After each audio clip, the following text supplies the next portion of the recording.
안녕하세요. 세상에 참 별의별 인간들이 많다는 걸 피부로 느낀 30대 돌싱 사업하는 여자입니다. 아이는 없고요. 결혼하고 또 이혼하는 과정에서 너무 많이 되어서 그냥 이제는 혼자가 좋아요. 사업도 잘 되고 있어서 돈 버는 재미가 참 좋습니다.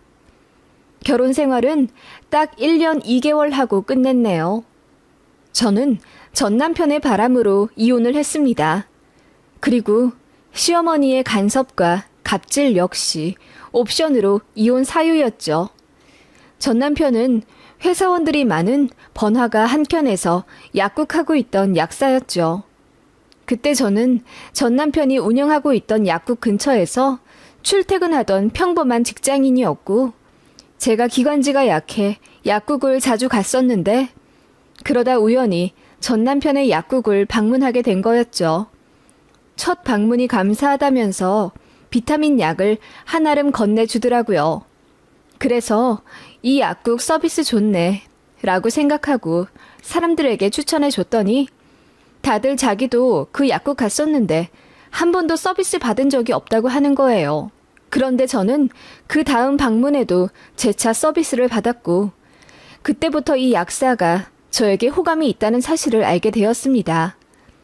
사실 저도 마음에 꽤 들었던 터라 자연스럽게 눈길이 오가게 되었고, 전 남편이 먼저 용기 내어 저에게 명함을 건네주었어요.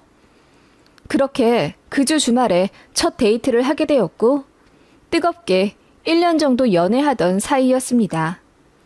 그러다 전 남편이 먼저 결혼하자고 재촉했고, 정신 차려보니 저는 결혼 준비를 하고 있더라고요. 시댁에서 자기는 지원해줄 돈이 없다고 하더라고요. 게다가 약국 차리느라 대출을 받느라 남편은 마이너스 상태로 결혼을 한 거였어요. 저희 부모님은 공무원 연금 받고 계셔서 노후 준비는 잘 되어 있지만 시댁이랑 비슷한 사정이라 그렇게 몇 천만 원씩 저에게 턱턱 내어주실 여유는 안 되세요. 그렇게 양가에서 지원 안 받고 소박하게 결혼했었는데요. 시어머니가 이 점에 대해 굉장히 불만을 갖고 계셨습니다. 연봉 3천만 원대의 평범한 회사원이 전문직인 약사와 결혼을 하는데 어떻게 친정에서 아무것도 안 해올 수 있냐는 거죠. 그런데 말이 약사지 남편은 재수를 오래 하다가 약대 들어간 거고, 그 대학교 학비도 전부 학자금 대출받아 공부한 거예요. 그리고 폐의 약사 좀 하면서 그 빚 겨우 갚자마자 다시 대출 내어 약국 차린 거고요. 저랑 결혼할 때 남편 명의 대출금만 1억 7천이 넘었습니다. 보증금이랑 권리금 이것저것 전부 다 빚내서 마련한 거거든요. 남편 월 매출은 1,000에서 1,200만 원 정도 왔다 갔다 하는 듯 했고, 거기서 월세며 원금이랑 대출이자 갚고 나면 수중에 500에서 600만 원 정도 남더라고요. 그런데 결혼하고 나서 남편이 갑자기 약국을 확장 이전하고 싶다 하더라고요. 아는 동네에 메디컬 센터가 크게 지어진다는 소식을 들었다면서 그쪽에 빨리 가야 한다는 거예요. 얘기 들어보니 좀 무리한 계획인 것 같아서 말렸더니 남편이 자기를 무시한다며 화를 내더라고요. 그래서 결혼 초 부부싸움을 좀 크게 했습니다. 그런데 시어머니가 들이닥쳐서는 왜 내 아들 결정에 네가 이래라 저래라 하는 거야? 약사랑 결혼하면서 뭐 하나 해오지도 않더니 니네 친정에서 그리 가르쳤다던? 이라고 소리를 지르시더군요. 솔직히 결혼한 지 얼마 되지도 않았고 시어머니 눈빛이 되게 매섭고 말투도 거치세요. 약사 아들 키웠다는 자부심도 대단해서 그 기에 저도 모르게 눌리며 신혼을 보냈던 터라 뭐라 대답도 잘 못하겠더라고요. 남편은 오기를 부리며 저와 상의 없이 2억 정도 추가 대출을 받아 그 동네에 약국을 차렸고 폐의 약사도 고용해 본격적으로 대형 약국을 운영하기 시작하더라고요. 예상대로라면 남편 약국 개업한 6개월 뒤가 메디컬 센터 오픈 예정일이었고, 사업하는 사람들이 의뢰 그렇듯이 알박기를 하며 미리 기다리는 거였어요. 그간 마이너스 나는 건 당연히 몇 달 안에 다 회복 가능하다고 예상했었고요. 남편이 조금 발빠르게 개업을 했었기 때문에 하루에도 몇 번씩 약사들이 찾아와 권리금 얼마 줄 테니 자기네들한테 넘겨라 컨택을 하고 그런다 하더라고요. 남편은 이제 성공이 머지 않았다고 생각해서인지 매일 으스대며 저에게 그것 봐, 내 말이 맞지? 이제 메디컬 센터만 오픈하면 한 달에 1억은 우스워. 너 나한테 잘해야 돼. 알았지? 라고 하더군요. 사실 저는 어떤 호재든 완벽히 장담할 수 있는 건 없다고 생각해서 그 메디컬 센터 들어오는 거 확실하냐고 몇 번이나 재차 물어봤었죠. 그런데 남편이 호언장담하더라고요. 확실한 사람한테 술값 100만 원 지불하고 얻은 고급 정보라면서요. 솔직히 걱정이 많은 저였지만 그래도 잘 될 거라 생각하니 이미 시작한 거 응원은 해줘야 했죠. 시어머니도 저한테 그것 봐라. 우리 아들이 다 생각이 있다니까. 잘 모르면 그냥 조용히 하고 내조나 할 것이지. 뭘 안다고 나서서 내 아들 앞길 망치려고 해. 잘 봤지? 이제 우리 아들이 하는 말에 대꾸 말고 무조건 믿어주고 밀어줘라. 라고 하시더군요. 그리고 저더러 이제 돈 잘 버는 약사 마누라 될 거니까 시댁에도 충성하고 살라며 더욱더 심하게 갑질하기 시작하셨고요. 시댁 제사가 1년에 3번인데 그때마다 저더러 그날 휴가를 내서 음식을 만들라 하시더군요. 그때가 월 초였는데 회사 일이 너무 바빠 휴가를 못 낸다고 했더니 많이 벌지도 못하는 회사 다니면서 네가 무슨 그렇게 중요한 일을 한다고 그러니? 라며 비꼬시더군요. 그러면서도 절대로 자기 아들만 돈 벌게 해서는 안 된다며 외벌이를 반대하시더군요. 그럴 거면 제 직장을 무시하질 마시던가요. 그리고 시댁이 시할머니도 모시고 살고 있었는데 시어머니가 어느 날 그러시더라고요. 우리 아들 약국 잘 되면 집 하나 사달라고 할 거다. 그래서 니들이랑 합가할 거야. 너도 네 시할머니 모셔야지. 별 스펙도 없이 약사 마누라 됐으면 네가 가정에 희생해야 한다. 사람이 얻으려고만 하면 못 써. 라고 하시며 합가 예고도 미리 하셨어요. 이래저래 참 쉽지 않은 결혼 생활이었지만 저도 시어머니한테 은근히 가스라이팅 당해서인지 점차 세뇌되어 가고 있었던 것 같아요. 참 바보 같지만요. 그런데요, 참 충격적인 일이 있었습니다. 남편이 고용한 폐의 약사랑 바람이 났어요. 메디컬 센터 들어오기 전에 약국 알바끼 하고 있었던 터라 그렇게 바쁘지 않은 몇 달 동안 둘이 한가하게 커피도 마시고 드라이브도 하면서 눈이 맞은 거죠. 알게 된 계기도 참 잔인합니다. 1주년 결혼 기념일이 당장 이틀 뒤였어요. 그래서 그날 뭐 할까 남편한테 물어봤더니 바빠서 어딜 가지 못할 것 같다는 거예요. 미안하지만 저 혼자 케이크 사서 촛불 켜고 자축하라 하더군요. 서운한 건 둘째 치고 남편의 야근이 잦아지길래 걱정이 되어서 밤에 약국으로 찾아갔다가 그 년놈들이 서로 스킨십 하는 걸 보게 된 거죠. 제가 울부짖으며 둘이 뭐 하는 거냐고 소리치자 그것들이 그제야 떨어져 머쓱하게 서 있더군요. 남편은 미안하다고 실수라며 사과했지만 저는 너무 충격받아 몸에 힘이 하나도 안 들어가더군요. 쓰러지고 만 거죠.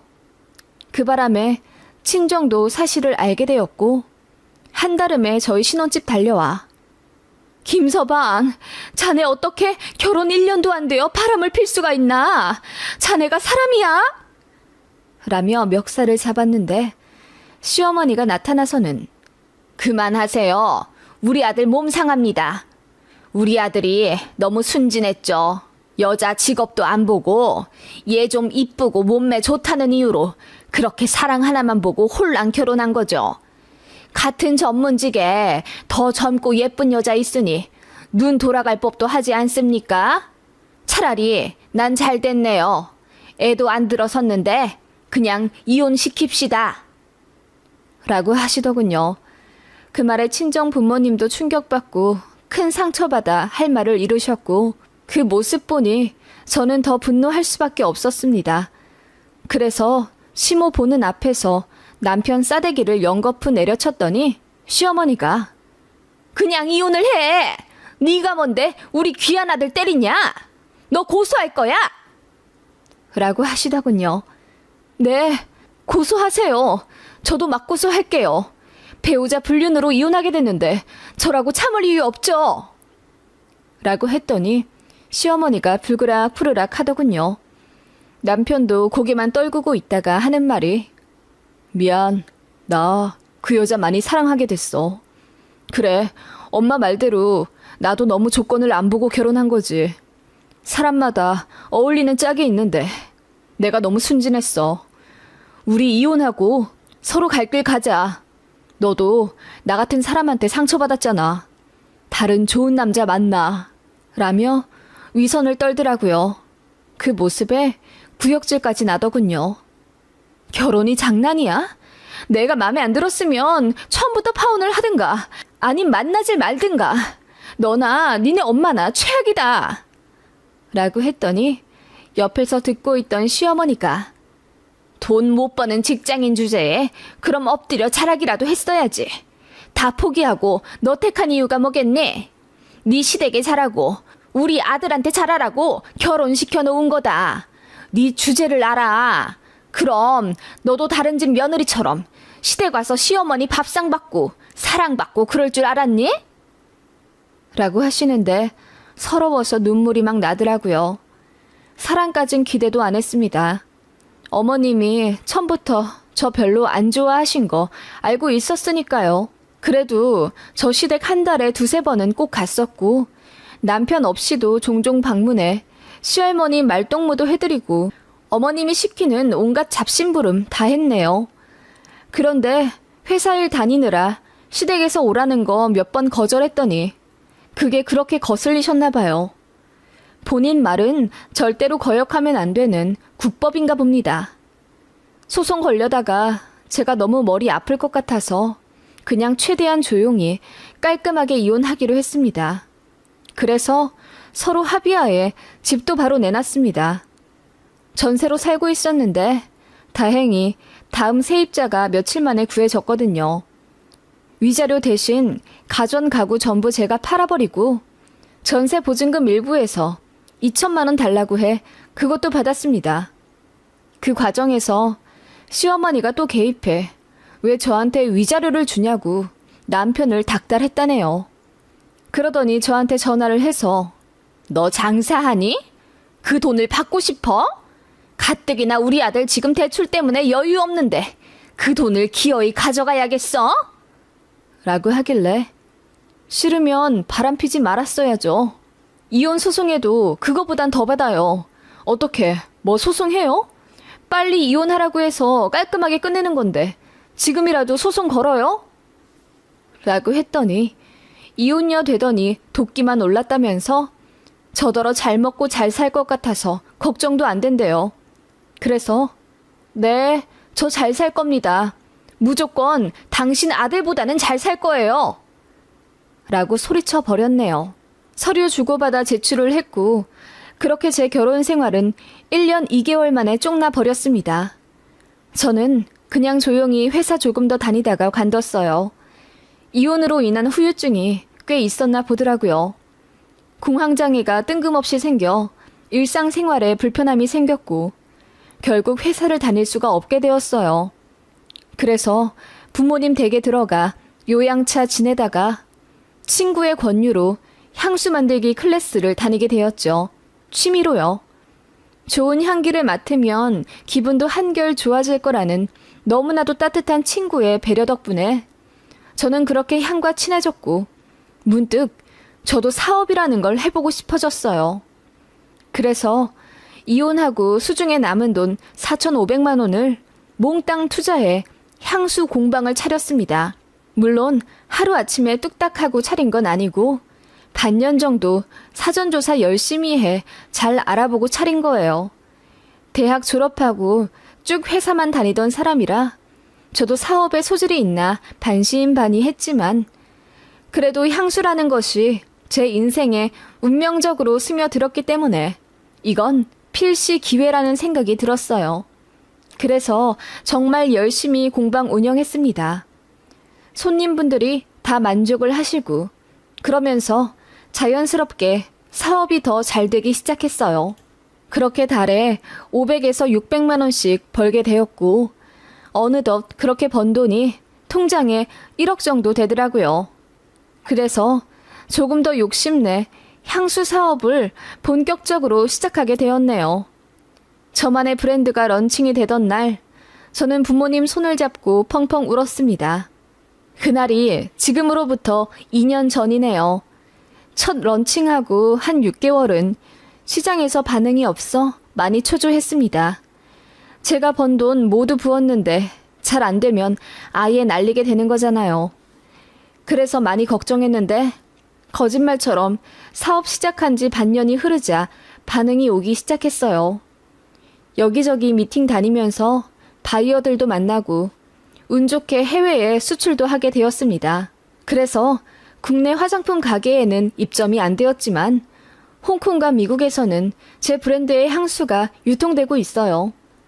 그렇게 저는 해외를 겨냥해 본격적으로 사업을 하게 된 거고 결과적으로 아주 잘 되었어요. 작년에 순수익 19억을 손에 쥐게 되었거든요. 참 행복했습니다. 부모님께 차도 사드리고 집도 인테리어 싹 해드렸네요. 이혼하고 공황장애 와서 회사도 관두고 집에 틀어박혀 있던 딸이라 참 맘 아파하셨는데 몇 년 개고생하다 이제는 돈 잘 버는 CEO가 되었으니 제 부모님도 얼마나 좋으시겠어요. 돈도 돈이지만 제가 활기차게 살고 또 웃음이 많아지니 보기 참 좋다 하시더군요. 불효녀인 것 같아 늘 죄송했는데 이제부터는 아니란 생각에 참 다행이었어요. 이혼 초반엔 전 남편은 어떻게 사는지 솔직히 궁금했어요. 그런데 공황장애라는 게 특정 단어만 들으면 발현이 되더라고요. 이혼하고 한동안은 전 남편 이름만 들어도 발작이 올 듯 힘들었습니다. 그래서 궁금은 해도 친구들한테 부탁해서 이야기하지 말아달라고 했죠. 전화번호도 아예 바꾸고 핸드폰도 바꾼 채로 살았습니다. 그렇게 몇 년 내 과거를 완전히 지운 채 사업에 몰두하며 살았는데 어느 날 제 친한 친구가 그러더라고요. 너 요즘도 공황화? 몇 년 전에는 내가 네 전 남편 이름만 말해도 식은땀 흘렸잖아. 나 이제 괜찮은 것 같아. 그리고 그 인간 생각 안 한 지 오래라 내가 이혼한 줄도 까먹고 있었네. 그래? 그럼 이제 얘기해도 될까? 우리 사실 너한테 얘기하고 싶은 게 있었는데 너 힘들어할까봐 입 닫고 있었거든. 그래? 뭔데? 전 남편 얘기야? 네 전 남편 너랑 헤어지고 그 페이 약사랑 바로 재혼했대. 뭐? 그랬어? 몰랐네. 니들은 입이 근질근질 했겠다. 나한테 얼마나 말하고 싶었겠어. 배려해줘서 고맙다. 얘기는 끝까지 들어봐야지. 근데 2년 만에 헤어졌대. 그러니까 작년이지. 둘이 왜 헤어진지 알아? 네 전 남편 약국 완전 망했대. 메디컬 센터 들어온다고 했잖아. 그랬지. 그래서 전 남편이 미리 근처에 약국지어서 알바끼 하고 있었고. 그런데 그 메디컬 센터가 경영권 싸움이 나서 결국 흐지부지 됐었나 보더라고. 한 1년 끌더니 오픈 안 했대. 아, 그래? 그럼 1년 동안 적자만 났겠네? 그렇지. 둘이 부부 약사하면서 돈 왕창 땡길 희망만 갖고 있었고 적자 나는 거 그 와이프 명의로 대출 더 받아서 메꾸고 있었는데 메디컬 센터 안 들어온다고 하니 완전 빚만 떠안고 망한 거지. 친구가 입에 침을 튀기며 이야기하더군요. 그러면서 역시 권선징악은 있다며 저더러 이혼하고 잘 빠져나왔다고 신의 한 수라며 엄지를 치켜 세워주더군요. 속이 시원하면서도 어쩐지 싱숭생숭 하더라고요. 그래서 인터넷에서 그 사람 약국을 몇 년 만에 검색을 해봤죠. 정말 폐업 처리되어 있더라고요. 그 메디컬 센터에 관한 기사도 많이 나 있었나 보더라고요. 제 인생 열심히 살다 보니 몰랐네요. 그런데 정말 뜬금없이 전 남편한테 연락이 왔습니다. 모르는 번호로 전화가 와서 받으니 전 남편이더라고요. 내 번호 어떻게 알았냐고 했더니 아는 사람한테 저 사업 시작한 거 진작 알고 있었다면서 인터넷으로 간간히 제 이름을 쳐봤다는 거예요.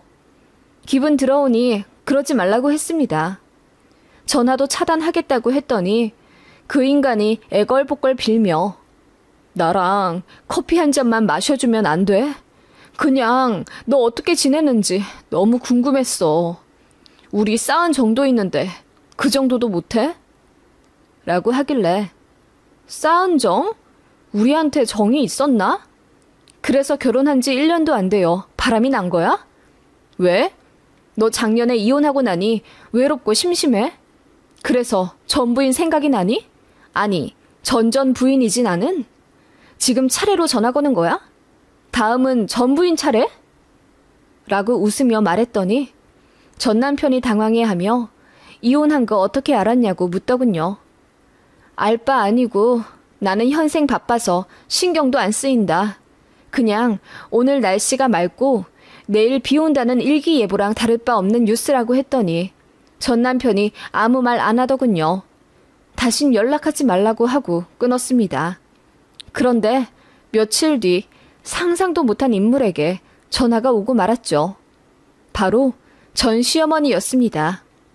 거래처인 줄 알고 전화 받으니 나다, 용준이 애미 라고 하길래 기절초풍할 뻔했죠. 반겨주지도 않을 사람한테 아들이랑 엄마가 왜 이렇게 사이좋게 전화들을 하고 그러세요? 그렇게 할 일이 없으세요? 제가 비꼬듯 말하자 전 시모가 끙하며 얼머무리더라고요.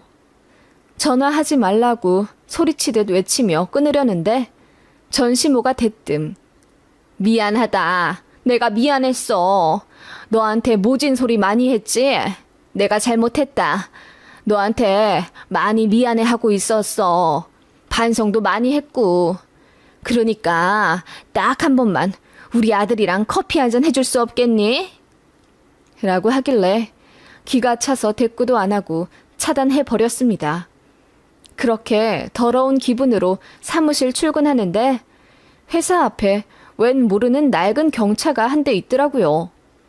요즘도 이런 걸 타고 다니나 생각하며 지나치는데 그 차 안에서 누군가 나오더니 자기야 라며 웬 남자 목소리가 저를 부르더라고요. 뒤돌아보니 전 남편이었고 조수석에서 슬그머니 전 시모도 나오더군요. 참나 대출 많아도 곧 죽어도 외제차 타야 한다고 하더니 어디서 다 쓰러져가는 경찰을 몰고 와서는 저를 찾다니요. 전 남편은 제가 만나주지 않으니 인터넷 뒤져 제 사무실을 찾아냈더라고요. 그리고는 두 손 싹싹 빌며 제발 커피 한잔하며 이야기 좀 나누자고 하더군요. 대체 뭔 얘기를 하고 싶길래 두 모자가 안면 몰수하고 나타났나 싶어 여기서 얘기해보라니 전 시모가 그래도 예전 인연이 있는데 길거리에서 얘기하는 건 좀 그렇지 않니? 내가 그래도 네 전 시어머니인데 대접까진 안 바라더라도 사무실 가서 커피 한 잔은 내줘야지. 라고 하길래 제가 웃으며 대접받을 자격이 없으신데요?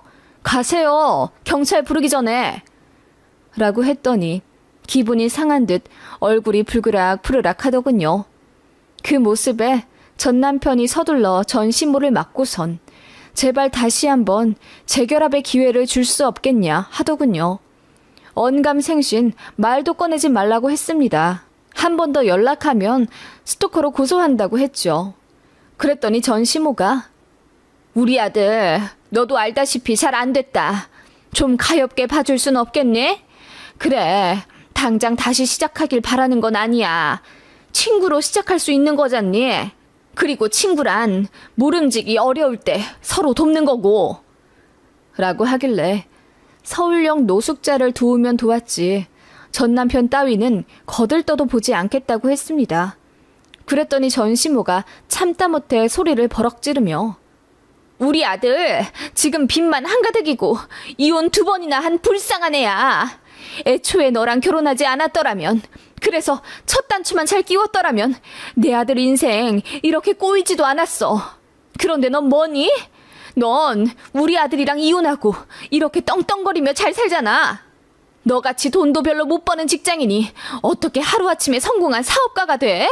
그거 도끼 아니면 불가능한 거야. 라고 하더군요. 네, 도끼 품게 해줘서 참 고마워요. 덕분에 잘 됐네요. 고맙다는 말이 듣고 싶어서 왔어요? 이제 됐죠? 그런데요, 제가 그랬잖아요. 저는 무조건 당신 아들보다 잘 살 거라고요. 라고 했더니 전시모가 그럼 우리 아들 좀 도와줘라. 돈 좀 빌려줘. 얘기 듣기로는 몇십억은 우습게 번다던데 솔직히 우리 아들 아니었으면 네가 그 돈 만져나 받겠니? 내가 아무리 생각해도 억울해서 잠이 안 오더라. 이혼하면서 네가 내 아들 복을 가져간 게 분명해. 라고 하면서 제 팔뚝을 막무가내 잡는 겁니다. 저더러 책임지라고요. 그래서 뿌리치려고 하니 저를 막 밀더라고요. 그 바람에 건물 옆 쓰레기 있는 곳까지 밀려나게 됐죠. 그런데 손에 닿는 게 된장 같은 게 가득 들어있는 통이더라고요. 옆 건물에 백반집이 있었는데 거기서 쓰다 남은 오래된 막장인 듯 싶었습니다. 그래서 그걸 전시모에게 던져버렸죠. 그러자 보기 좋게 얼굴에 정통으로 맞아 흘러내리더군요. 전시모가 소리를 지르며 방방 뛰길래 제가 가방에서 물수건 하나 꺼내 전 남편에게 던지듯 줬습니다. 나는 정당방위다. 신고하려면 해봐. 너랑 네 엄마도 스토커로 고소당하지. 가뜩이나 없는 돈에 벌금까지 낼 수 있겠어? 라고 했더니 전 남편은 고개를 떨구며 아무 말 못하더군요. 그날 이후로 전화는 당연히 없고 사무실로 찾아오는 일도 없더군요. 아무래도 찜찜해서 사무실은 옮겨버렸습니다. 안 그래도 이사 예정이 있긴 했었거든요. 속 시원합니다. 그 자식 망한 거요? 아니요. 전시모 얼굴에 썩은 된장 발라버린 게 그렇게 꼬숩고 시원해요. 무시하던 전 며느리한테 된통 당하니 얼마나 화딱지 났을까요? 그날만 생각하면 푸하하 웃음이 나네요. 앞으로 부모님께 더 효도하면서 사회에 좋은 일 하는 멋진 사업인 되겠습니다.